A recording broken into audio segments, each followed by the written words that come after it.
2장 17절에서 22절까지 말씀입니다.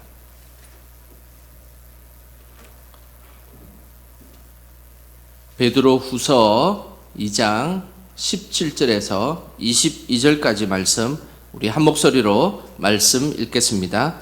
이 사람들은 물 없는 샘이요 광풍에 밀려가는 안개니 그들을 위하여 캄캄한 어둠이 예비되어 있나니 그들이 허탄한 자랑의 말을 토하며 그릇되게 행하는 사람들에게서 괴롭히한 자들을 엄난함으로써 육체의 정욕 중에서 유혹하는도다. 그들에게 자유를 준다 하여도 자신들은 멸망의 종들이니 누구든지 진 자는 이긴 자의 종이 됨이라. 만일 그들이 우리 주 대신 구주 예수 그리스도를 알므로 세상의 더러움을 피한 후에 다시 그 중에 얽매이고 지면 그 나중 형편이 처음보다 더 심하리니 의의 도를 난 후에 받은 거룩한 명령을 저버리는 것보다 알지 못하는 것이 도리어 그들에게 나으니라. 참된 속담에 이르기를 개가 그 토하였던 것에 돌아가고 돼지가 씻었다가 더러운 구덩이에 도로 누웠다 하는 말이 그들에게 응하였도다. 아멘. 오늘도 이른 아침에 하나님 앞에 예배 드리러 오신 우리 성도님들 주님의 이름으로 축복하고 환영합니다.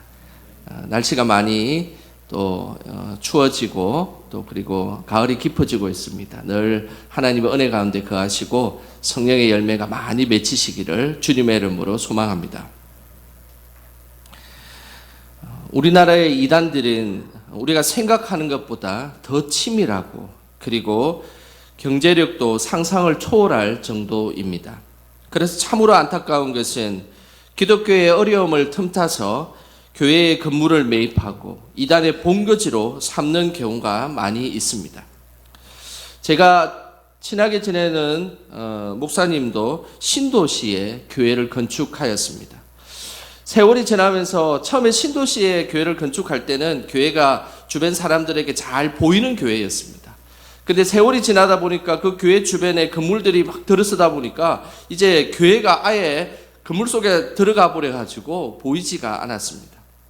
그래서 사람들의 눈에 잘 띄는 강변 쪽으로 교회를 이전하기로 결정하고 이전을 하였습니다. 그런데 문제는 이전 교회를 신학교육원으로 사용한다고 해서 팔았는데 알고 보니 하나님의 교회 이단이었습니다. 접근할 때는 일반 교단 목회자라고 소개하고 심지어 신분증도 보여주었습니다. 그런데 팔고 보니 이단이었던 것입니다.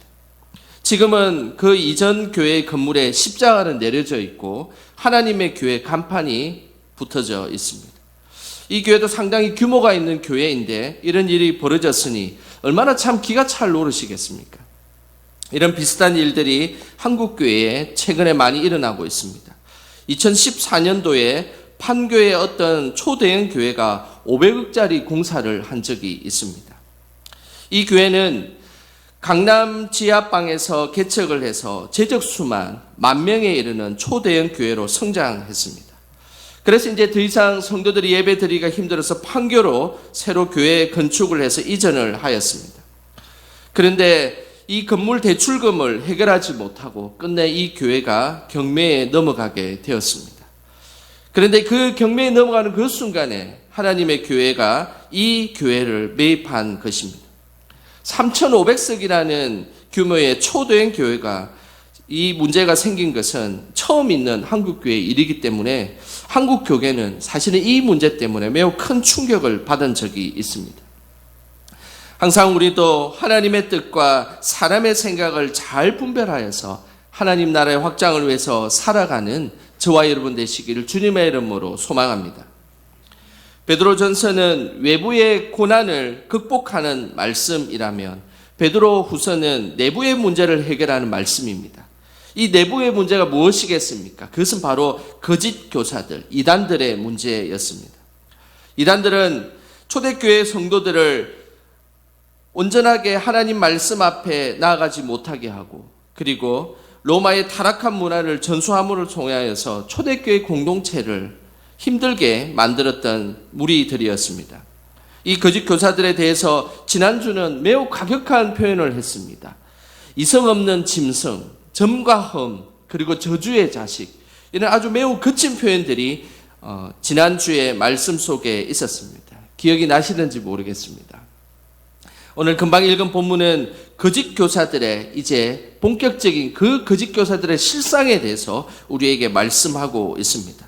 거짓 교사들의 실상은 어떤 모습을 보이고 있을까요? 그 내용이 1절에 나와 있습니다. 17절에 나와 있습니다. 우리 17절 말씀 다 같이 함께 읽어 보겠습니다. 이 사람들은 물 없는 샘이요 광풍에 밀려가는 안개니 그들을 위하여 캄캄한 어둠이 예비되어 있나니. 거짓 교사들의 실상을 잘 말씀해 주는 말씀이 바로 물 없는 샘, 그리고 광풍에 밀려가는 안개라는 표현입니다. 거짓 교사들은 처음 만나면 사막의 샘을 만난 것 같이, 그리고 강렬한 햇빛을 막아주는 안개와 같이 느껴지게 됩니다. 하지만 시간이 지나고 나서 그 실상을 알게 되면 정말로 물 없는 샘이고 안개와 같은 존재임을 알게 되는 것입니다. 왜 거짓 교사들을 물 없는 샘이라고 이야기했을까요? 그 이유는 말씀 없는 말쟁이들이기 때문입니다. 겉으로는 화려하고 말을 잘하는 것처럼 보이지만 속으로는 정말로 안고 없는 찐빵과 같은 그런 존재였습니다. 영적으로는 어떤 만족감을 줄 것이라고 다가가지만 진정한 말씀의 생수는 없고 세상적인 말들만 일삼는 이들이 바로 거짓 교사들이었습니다. 처음에 샘이 보이면 다들 물을 기대하며 찾아갑니다. 하지만 그곳에는 물이 만약에 없다면 결국 그곳에는 허망함과 갈증만이 남게 될 것입니다. 거짓 교사들이 바로 그런 모습을 보였다는 것입니다. 물 없는 샘과 같은 거짓 교사에 대한 말씀을 묵상하다가 불현듯 초등학교 시절에 있었던 일이 떠올랐습니다. 초등학교 저학년 때 집에 가려고 하면 꼭 학교 앞에 장사꾼들이 많이 있었습니다. 저를 항상 유혹하는 장사꾼은 책받침을 공짜로 준다고 하는 장사꾼들이었습니다. 이 장사꾼들은 어린아이들에게 책받침을 공짜로 준다고 꼬드겨 놓고 아이들에게 비싼 물건을 파는 사람들이었습니다. 이 물건들은 그 아이들의 호주머니에서 살 수 없이 부모에게 돈을 받아야 살 수 있는 아주 값비싼 물건들을 팔았습니다. 저는 항상 장사꾼들이 파는 물건에는 관심이 없었습니다. 오로지 공짜로 책받침을 받는 것에만 관심이 있었습니다. 온갖 물건을 파는 소리는 들리지 않고 오로지 책받침을 언제 공짜로 주는지에 대해서만 기다렸습니다. 1시간 넘게 기다려서 책받침을 받으려는 순간 꼭 장사꾼들은 앞에 앉아있는 몇 명에게만 책받침을 주고 그냥 사라져 버렸습니다. 그래서 저는 허탕을 치는 경우가 많았습니다. 책받침을 공짜로 받으려고 큰 눈을 뜨고 기다렸지만 끝내 장사꾼들은 책받침을 주지 않았습니다. 그때의 허탈감을 이루 말할 수가 없었습니다. 저는 오늘 본문에서 등장하는 거짓 교사들이 꼭 어린 시절에 만난 장사꾼, 그 사기꾼과 같은 느낌이 들었습니다. 대단한 것을 줄 것처럼 이야기해주고 뭔가 큰 것들을 선물을 줄 것처럼 이야기해놓고 실상은 아무것도 주지 않는 이들은 바로 물 없는 샘과 같은 모습입니다. 오늘 이 17절에 보면 물 없는 샘과 같은 유사한 표현이 하나 더 나옵니다. 그것은 광풍에 밀려가는 안개라는 표현입니다. 안개가 자욱하게 끼면 매우 신비롭게 보이기도 합니다.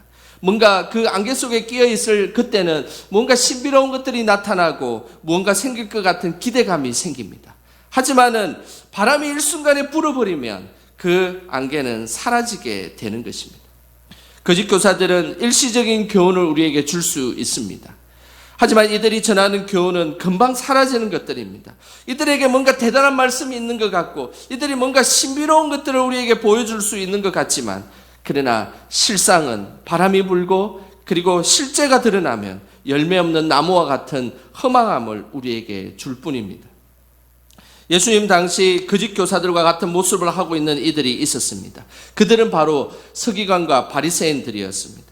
이런 거짓 교사와 같은 서기관과 바리새인들을 향해 예수님은 이렇게 말씀하셨습니다. 마태복음 23장 27절 말씀입니다. 우리 화면을 보시면서 함께 읽겠습니다.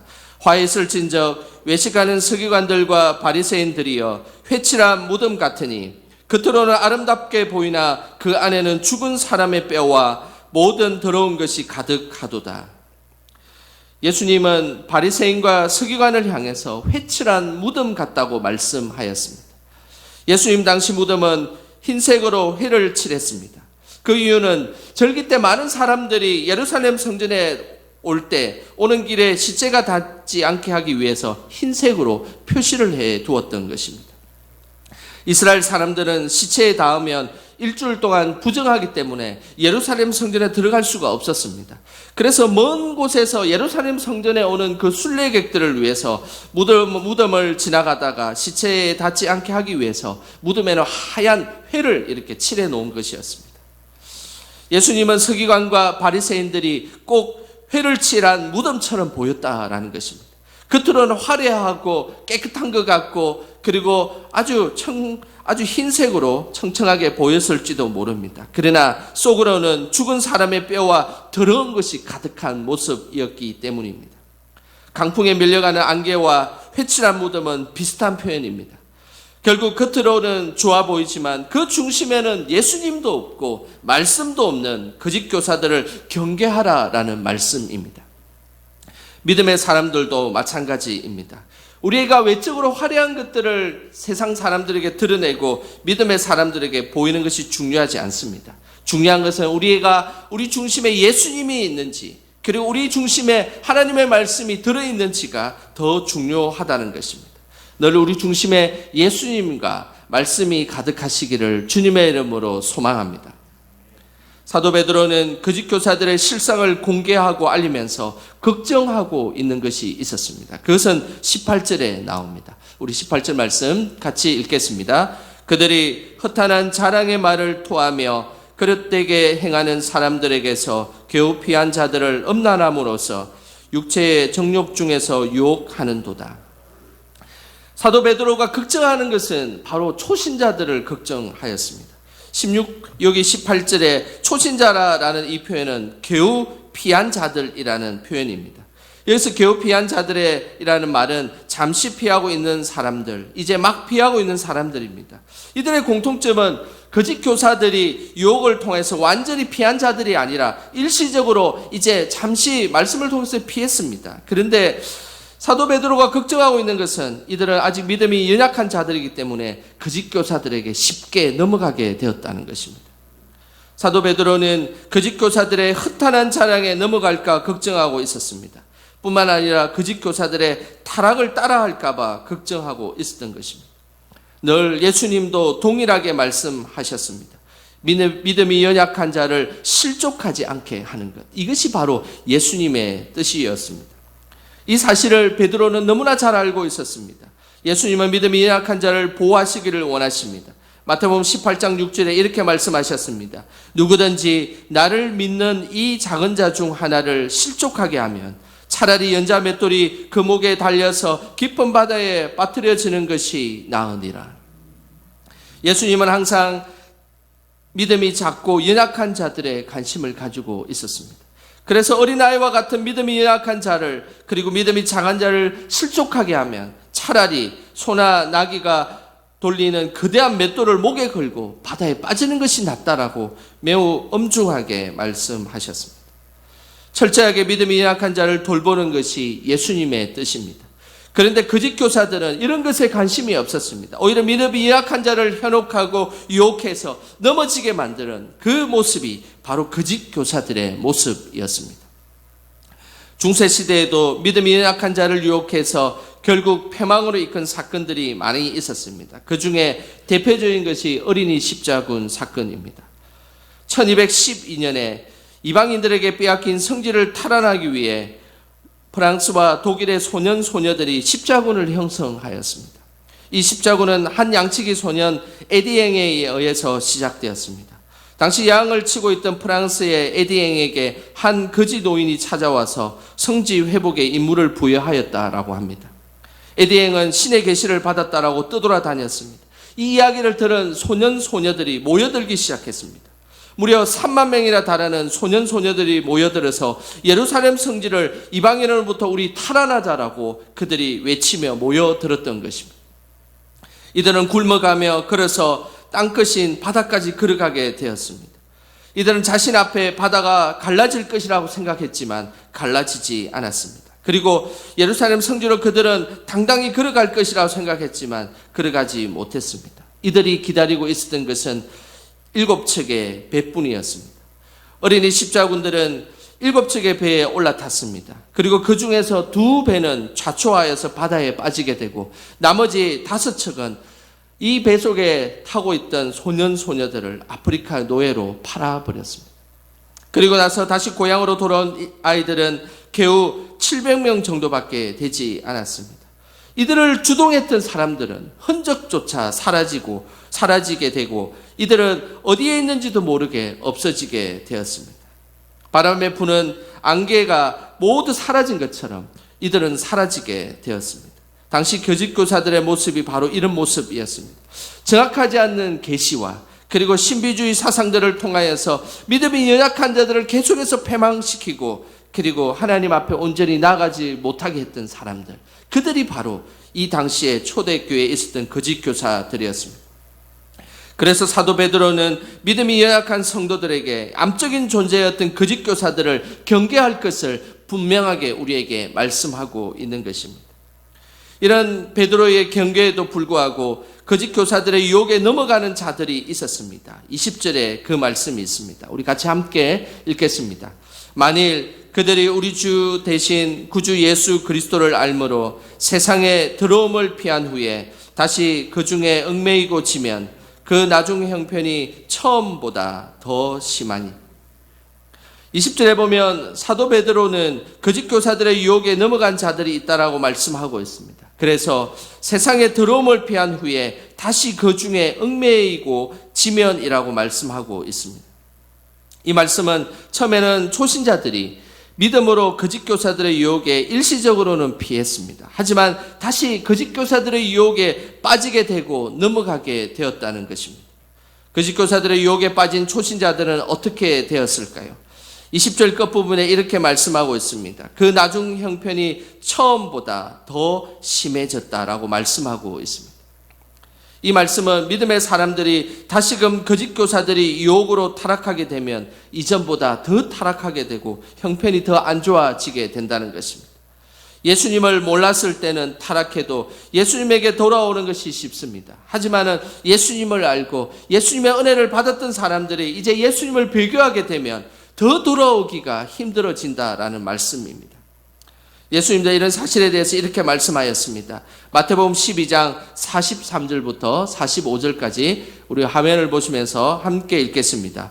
더러운 귀신이 사람에게서 나갔을 때에 물 없는 곳으로 다니며 쉬기를 구하되 쉴 곳을 얻지 못하고 이에 이르되 내가 나온 내 집으로 돌아가리라 하고 와 보니 그 집이 비고 청소되고 수리되었거늘 이에 가서 저보다 더 악한 귀신 7을 데리고 들어가서 거하니 그 사람의 나중 형편이 전보다 더욱 심하게 되느니라.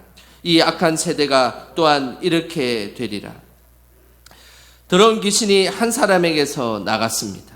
이 말은 예수님을 믿게 되었다는 것입니다. 하지만 그 영혼 속에 하나님의 말씀으로 채우지 못하고 비워두었습니다. 그 빈 곳을 악한 귀신이 보고 다른 7 귀신을 데리고 들어가게 되었습니다. 어떻게 되었겠습니까? 처음보다 더 안 좋아졌겠죠. 결국 예수님을 믿었지만 하나님의 말씀을 온전히 채우지 못하면 더 악하게 된다라는 말씀입니다. 그래서 우리는 우리의 심령 속에 하나님의 것으로 가득 채워야 합니다. 그렇지 않으면 이전보다 더 믿음이 떨어질 가능성이 높기 때문입니다. 한번 이단에 빠진 사람들은 또다시 이단에 빠지는 경우가 허다합니다. 그래서 이전보다 더 그 이단에 맹신하게 되고 이단에 빠지게 되고 결국 가족들을 고소하는 그런 아주 불상스러운 일들이 생기게 되는 것입니다. 이런 이단에 빠진 사람들의 특징을 연구한 한 책이 있습니다. 그 책은 이단에 빠진 사람들의 정서와 심리라는 책입니다. 이 책에는 이단에 반복적으로 빠지는 사람들의 특징에 대해서 3가지를 이렇게 이야기하고 있습니다. 이단에 습관적으로 빠지는 사람들을 조사해 보니까 3가지의 모습이 있었다는 것입니다. 그 먼저는 정서적으로 아픔이 있었던 사람이었다는 것입니다. 정서적 아픔을 해소하기 위해서 그곳에서 이단들이 위로해 주니까 이단들에게 혹하며 빠지게 되었다라는 것입니다. 두 번째는 성경을 더 많이 알고 싶었던 사람입니다. 성경을 더 알고 싶었던 것은 당연하지 않겠습니까? 그런데 성경에 대한 열의가 있지만 새로운 뭔가 신비로운 해석들 그리고 비유 같은 이런 것들을 좋아하게 되고 끝내 이단에 빠지더라는 것입니다. 마지막으로 어디에도 소속이 될 수 없었던 사람들이라는 것입니다. 특정 집단에 소속되지 못하고 그냥 주변에 맴돌고 있다가 어떤 이단의 그 소속에 들어가게 되었을 때 덜컥 그곳이 자신이 안주하는 곳이 되는 것입니다. 그러면서 이단에 빠지게 되더라는 것입니다. 결국 정서적으로 사랑이 부족하고 영적으로는 건강한 말씀이 부족한 사람이 이단에 빠지게 되는 것입니다. 이런 사람은 이단에서 나와도 또 다른 이단에 빠지는 그런 반복을 보이는 것입니다. 그리고 갈수록 그의 삶이 피폐해져서 돈도 가족도 친구도 다 잃어버리고 맹목적으로 이단에 빠지게 되는 것입니다. 이런 거짓 교사의 유혹에 빠져서 삶이 더 안 좋게 되는 상태를 오늘 본문에는 이렇게 말씀하고 있습니다. 22절입니다. 같이 함께 읽겠습니다. 참된 속담에 이르기를 개가 그 토하였던 것에 돌아가고 돼지가 씻었다가 더러운 구덩이에 도로 누웠다 하는 말이 그들에게 응하였도다. 거짓 교사들의 유혹에 빠져서 삶이 더 나빠지는 경우를 오늘 22절에는 개와 돼지의 비유를 들어서 말씀하고 있습니다. 먼저 개가 그 토한 것에 돌아가고라는 말씀이 있습니다. 이것은 잠언 26장 11절에 인용한 말씀입니다. 개가 그 토한 것을 도로 먹는 것 같이 미련한 자는 그 미련한 것을 거듭 행하느니라. 잠언에는 분명하게 말씀하고 있습니다. 개가 토한 것을 도로 먹는 것은 미련한 것이다 라는 것입니다. 예수님을 믿었다가 거짓 교사의 유혹에 빠져서 거짓 교사들의 그 거짓 진리를 믿게 되었고 그리고 다시 또 그 거짓 교사들의 진리를 믿게 됨을 통하여서 개가 토한 것을 다시 먹는 미련함의 모습을 말씀하고 있습니다. 또한 거짓 교사의 유혹에 빠져서 삶이 더 나빠지는 경우를 돼지가 씻었다가 더러운 구덩이에 도로 누웠다라고 말씀하고 있습니다. 이 말씀은 로마 시대의 유명한 책에서 인용된 말씀입니다. 당시 로마 책에 보면 그 지혜의 책 중에 아이카르 이야기라는 책이 있습니다. 이 책에는 이런 글귀가 있습니다. 돼지가 씻었다가 더러운 구덩이에 도로 누웠다라는 표현이 있습니다. 이 표현을 인용하여서 사도 베드로는 돼지가 목욕을 깨끗하게 하고 난 뒤에 또다시 그 구덩이 속으로 들어간다라고 자신을 더럽히는 이야기를 하고 있습니다. 개와 돼지는 이스라엘 사람들에게 매우 부정한 짐승으로 천대받는 동물입니다.